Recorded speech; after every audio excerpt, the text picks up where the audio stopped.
So it's really interesting to see what goes on behind the scenes with NGOs or development work.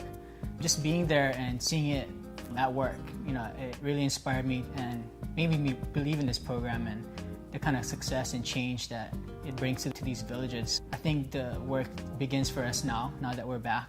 I'm excited. I feel a little overwhelmed. There's a lot to do, and I really want to help out. When we were in Kenya, and there was this lady with her little boy, and then she had this really beautiful, ornate beaded necklace, and she took it off and placed it on my neck, and then she set her baby down and put his hand in my hand, and we smiled and took some pictures. That was really touching, just something that was hers.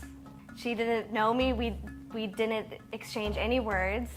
She just, without a thought, just took it off and gave it to me. So also in Isiolo, when we were in Kenya, there were a couple times where we would go into town to get water or get some food. The truck would get surrounded by these boys, probably from age 5 to teenagers, and a lot of their parents had most likely died of AIDS, and they're now homeless. And one thing that I noticed, all of them had this dirty, disgusting bottle, and at the bottom there was a mixture of gasoline and rubber cement, and they huff it all day long.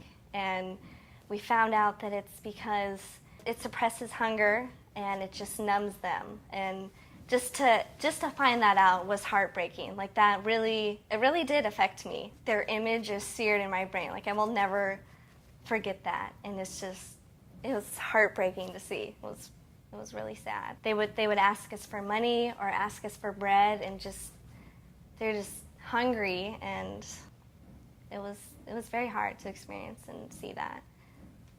I think the biggest problem is water, not only for drinking but for their crops, for irrigation, because their soil there is actually real fertile.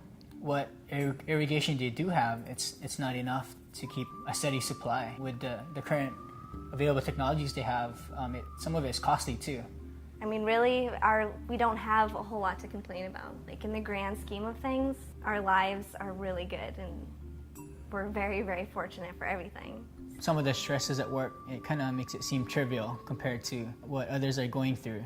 It definitely makes me appreciate the things that we take for granted every day. For me personally, being able to make a living doing what I actually enjoy, and it, I guess, created sort of a sense of urgency to make use of my time, of the opportunities that I have, and to go out there and fulfill those dreams.